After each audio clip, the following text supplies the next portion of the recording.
बुलेटिनच्या सुरुवातीला बातमी येतेय मुंबईतून अपघातासंदर्भातली।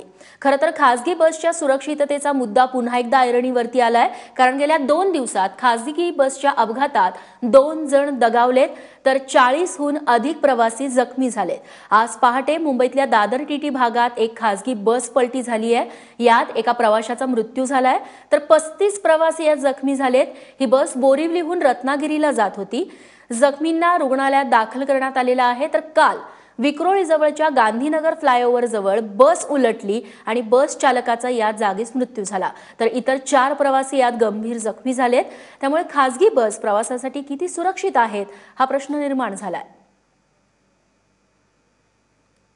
आणि दादरमध्ये आज जो अपघात घडला खासगी बसचा, त्या संदर्भातला आढावा घेतला आमचा प्रतिनिधी वैभव परबनं। मुंबईत दादर टीटी परिसरात पहाटे एक बसला अपघात झाला होता। ही बस आहे ती दीक्षा ट्रॅव्हलची आहे आणि ही बस आहे ती रत्नागिरीहून मुंबईला येत होती। त्याच दरम्यान दादर टीटी परिसरात ही बस आहे ती पूर्णपणे पलटी झालेली आपल्याला पाहायला मिळाली। आता अग्निशामक दल आणि पोलिसांच्या सहाय्याने ह्या बसला आता सरळ करण्यात आलेलं आहे। एकूण प्रवासी ह्या बसमध्ये 35 जण प्रवास करत होते, त्यातले काही जण जखमी आहेत आणि या दुर्घटनेमध्ये एका प्रवाशाचा मृत्यू झालेला आहे। गावावरून जे चाकरमानी आहेत ते मुंबईच्या दिशेने परतत होते आणि त्याच दरम्यान हा सकाळी आहे तो अपघात झालेला आपल्याला पाहायला मिळतो। आपण प्रवाशांशी बातचीत करून जाणून घेऊया, कुठून कुठे येत होती ही बस? आम्ही रत्नागिरीवरून येतो, देवरुख बोरवलीला। कसा झाला हा अपघात? आम्ही झोपेत होतो, आम्हाला काय आयडिया नाही।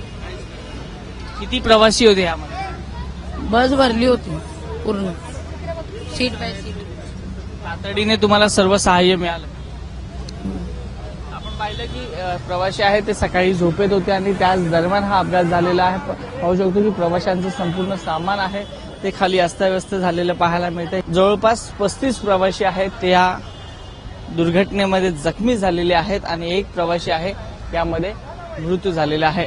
कॅमेरा पर्सन अनिल सह वैभव परब, एबीपी माझा, मुंबई।